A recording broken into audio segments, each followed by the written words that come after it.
one of the main argument for deliberate de-risking, once again, so the second phase, and the one that led even to what you saw as a modicum of step in the right direction with what the European Union was doing somewhere between 2017 and 2022. That was the positive argument for a certain form of de-risking, maybe even for the possibility of a reform of de-risking where sticks would be added to carrots. Okay, so the question now is now. And I won't say, I mean, I could say that, you know, de-risking was terrible, as you showed, but we'll miss it when it's gone.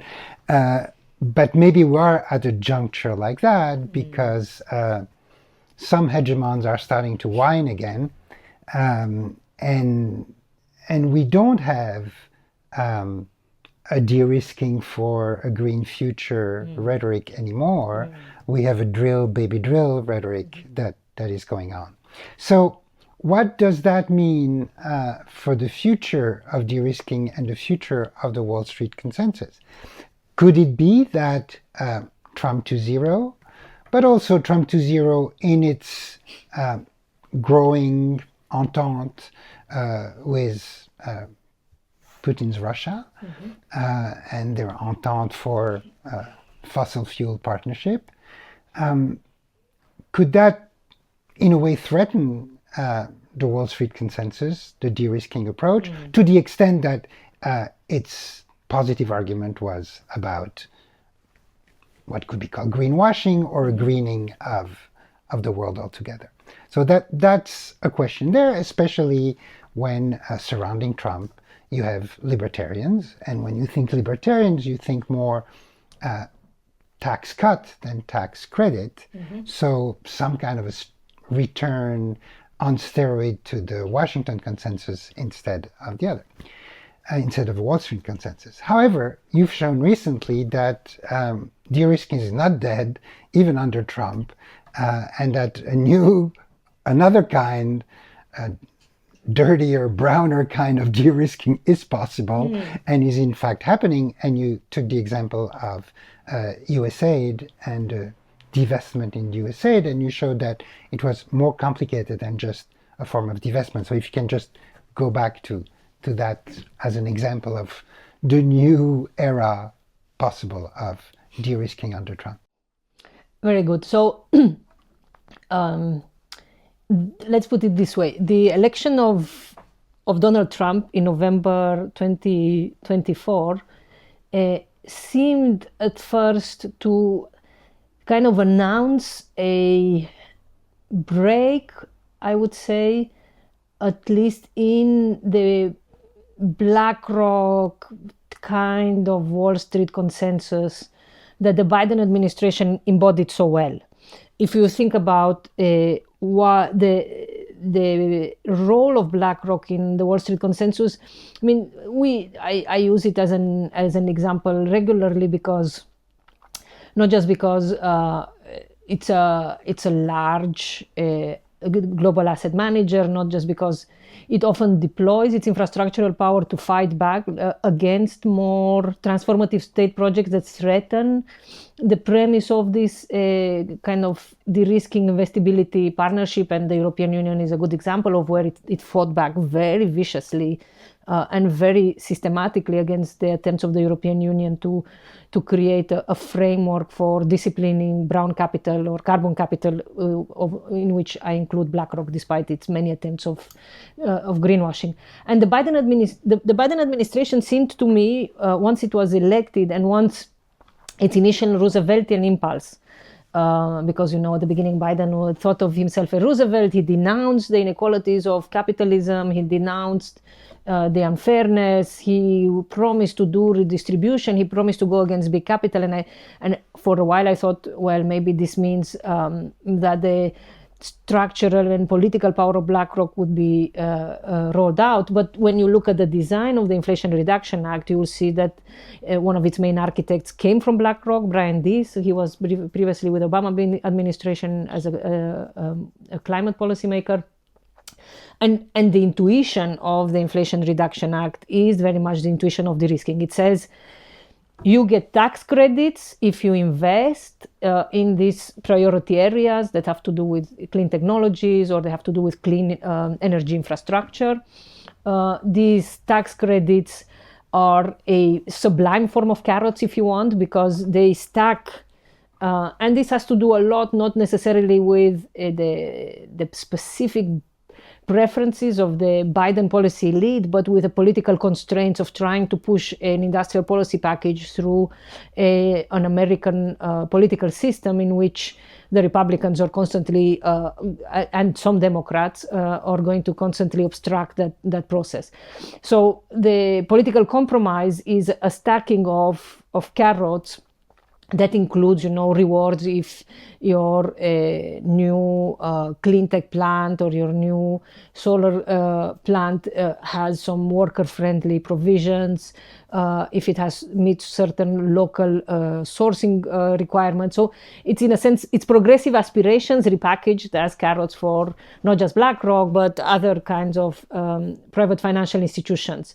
And we often think, and I heard this when I was living in the United States a couple of years ago. I often heard this idea that BlackRock, with its kind of industrial policy impulse, with its sectoral approach, with its Larry Fink who writes letters to investors announcing a better kind of capitalism, or announcing in 2021. He famously announced that climate was now the horizon for economic policy making for a very long time, and BlackRock had to and private finance had to play a role in it, and they were going to become they were willingly going to readjust their investments in order to support governments. I think it was a Trojan horse for fighting back against more muscular forms of climate policy. But BlackRock was always viewed as the friendly face of financial capital, the Democrat face of financial capital, whereas Blackstone and private equity firms like Apollo or KKR are typically viewed as the Republican face, right? So when, but if you actually, as an aside, if you look at the largest private beneficiaries of some of the U.S. Inflation Reduction Act tax credits, Blackstone is one of them. Blackstone owns a lot of renewable energy infrastructure and new renewable energy companies with redirecting public pension fund money from the United States. But it's that distinction, BlackRock Democrat, Blackstone Republican, collapses when you look a bit at the ways in which the Biden administration's form of de-risking spread the benefits around various what we would think as factions of financial capital. So to go back to your question, when the Biden lost the election, and Donald Trump announced a kind of came with this wounded hegemon or whiny hegemon posture, which I think the Biden administration also had to some extent. It wasn't so explicit. They were not denouncing their allies. They were not denouncing Canada.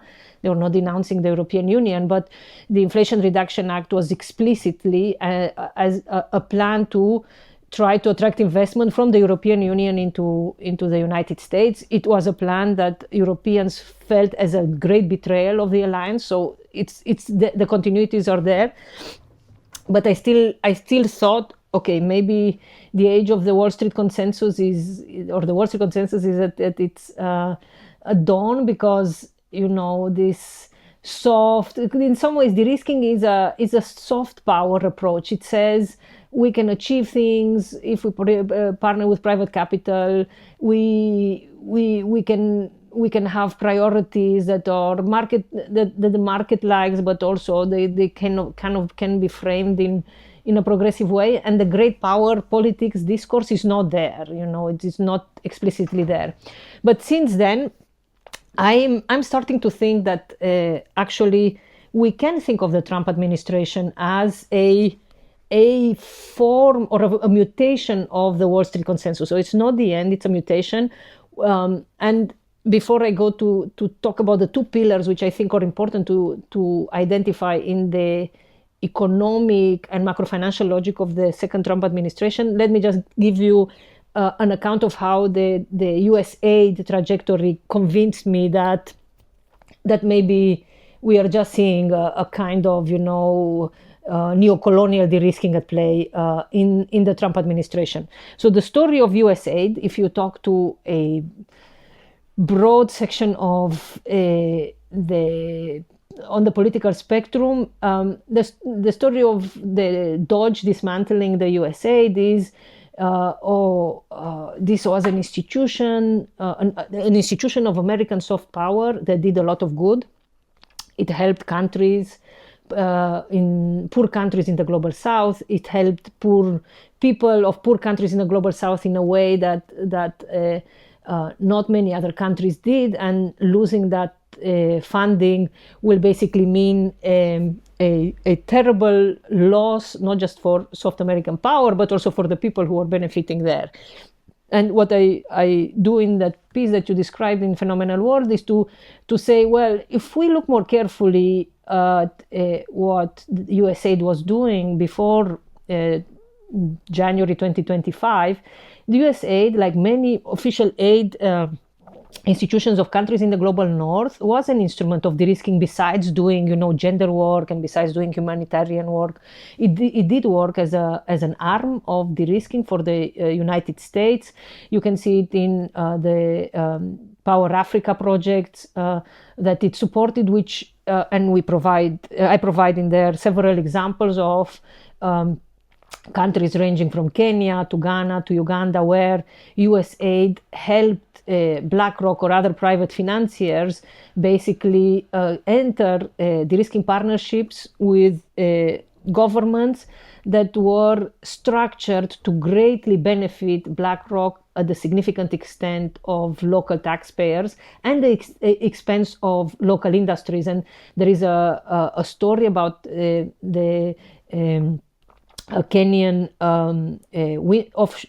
wind power project called Lake Turkana wind project, and you can the terms of de-risking were so favorable to the original investors. BlackRock wasn't there from the beginning, but it became the one of the largest shareholders.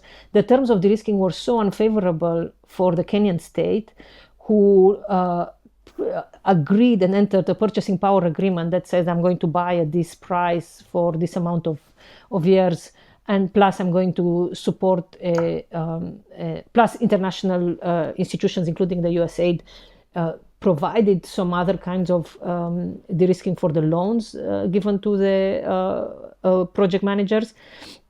The terms were so unfair that there is now an anti-corruption investigation triggered by the Kenyan parliament to look into who got bribed in the government to agree to this. Even the World Bank thought that the terms were too onerous for the Kenyan government. Even local Kenyan industries were complaining, saying that somehow, although Kenya has the largest wind plant on the African continent, it has also one of the highest energy costs, and this is obstructing the industrialization process. So you could see here how de-risking in the energy sector can basically undermine a project of industrialization, which is kind of flips the whole logic of what we described for Namibia's green hydrogen project as a potential alignment between a de-risking strategy and an industrial policy strategy. So the USAID is not a simple story of the benevolent hegemon sort of going to countries in the global south and supporting certain parts of the most disadvantaged population one way or another. It's also a story about an official arm of the United States advancing particular interests of financial capital in critical infrastructure in the global south. And what the Trump administration and the Trump supporters that are thinking about or targeting USAID, and I referred in there to a blog by two financiers called How to Dodge US Aid, what they're saying is, let's keep the de-risking part and kick out the woke capitalism part. We kick out climate, we kick out gender, we kick out all the work that USAID was doing in the kind of old paradigm of international development, in the liberal paradigm. We kick that all out, and we keep the de-risking intuition, which is we use the USAID in order to create profit opportunities and access to critical infrastructure and critical minerals for the United States and for American capital. It's very, very explicit. They even include Greenland as an example of how a revamped USAID moved into another institution could be used in order to co-invest in Greenland for the benefit of American capital. So I would say that example tells us that there is some kind of continuity, at least in some of the institutions of the Wall Street Consensus, some of the domestic U.S. institutions of the Wall Street Consensus. But then USAID is just one small example, I would say, of a broader transformation, but not disappearance, of the Wall Street Consensus under the Trump administration. And the way that I think about it, and the way that I think about the Wall Street Consensus in general, is the Wall Street Consensus in its more, let's say, ambitious, constructive, deliberate form rather than the defensive form. It emerges in response to transformative state projects, right? When you say in 2015, when we had the beginning of transformative ambitions in international development, then in climate, then in industrial policy, there are transformative state projects that big finance occupies because the neoliberal restrictions around public investment are too difficult to overcome. And if you think about this relationship between de-risking and transformation as a political ambition, then you could say that the Trump administration has, in its economic policies and its logic of reorganizing both the domestic and international economic order, it has two pillars. One pillar is transformative tariffs. They want to do with tariffs what the Biden administration wanted to do with tax credits. That is to say, and this is kind of going into the weeds of de-risking, as a technique of government to change price signals into a different direction, right? It doesn't repress price signals. It just says, I want to make sure that the price signal is strong enough for capital to go into this area. That's what tax credits do. They improve risk-adjusted returns in certain sectors. The de-risking intervention is a kind of ordoliberal logic of changing price signals. And tariffs do the same, but in a much blunter form. The logic of transformative tariffs is to assume that somehow, if you increase tariffs high enough, you would be able to trigger reallocations of capital across sectors in a way that benefits American manufacturing. This is the fundamental intuition of transformative tariffs. So to me, the Trump administration has a transformative project, but in parallel, it also has what Melinda Cooper calls an antisocial state project. And this antisocial state project is pure Wall Street consensus to me. It comes on the back of decades of the state surrendering bigger and bigger parts of its social contract with citizens to private finance. It started with pensions, then it went into housing, it went into health, it went into education. This is what the Wall Street consensus is in a kind of its social manifestation. It surrenders parts of the social contract to private finance because the state, for a variety of reasons, thinks ideological or fiscal pragmatic, thinks it cannot not deliver them anymore. And if you look at the dominance of private equity firms within and funds and private equity titans within the Trump administration, I would say that there you can see how this antisocial state, that project is a project of surrendering, particularly privatizing social security and creating what Larry Fink calls in his most recent letter in I think it was late February or early March, he called it the democratization of investment, which is a kind of roundabout way of asking for the savings of regular Americans in 401ks, in this kind of savings retirement plans, to be put into private equity firms, which then these private equity firms will direct into infrastructure. If you listen to any private equity titan today, maybe not today, but last week before the transformative Trump tariffs came in and kind of changed the outlook a bit. But private equity titans, they all say the Trump administration understands the importance of infrastructure. Infrastructure is a long-term asset class that will deliver excellent returns, and we are committed to helping the Trump administration and other governments. I don't know, the Keir Starmer Labour government and the German government. We are committed to working with these governments in order to co-invest in infrastructure. So to me, the Wall Street consensus in the Trump administration is transforming through this tension between, or it's mutating through this tension between transformative tariffs, which the Trump administration wants to use in order to meet its political commitments or promises to its MAGA base, and then the anti-social state project of private equity, which is to continue to enlist the state in the further privatization of the social contract. And until yesterday, I thought, okay, or until the Wednesday in which the Trump administration said maybe transformative tariffs are a bit too hard to push through, I thought perhaps the Trump administration is going to push against the interests of Wall Street and push through transformative tariffs that might be a blunt instrument, but they are an instrument of transformation in some ways. They will have to assume very significant social and economic cost, but something they will transform in the way that the Volcker shock and the Reagan years transformed the American economy and created conditions for financialized accumulation. Now, after that Wednesday, in which Trump said, I'm going to pause this, I am more, and seeing that Scott Bessent, the US Treasury Secretary, is gaining power within the US administration, I'm starting to believe that the Wall Street consensus beat of the Trump 2.0 project is getting stronger. And it will probably become entrenched with one caveat.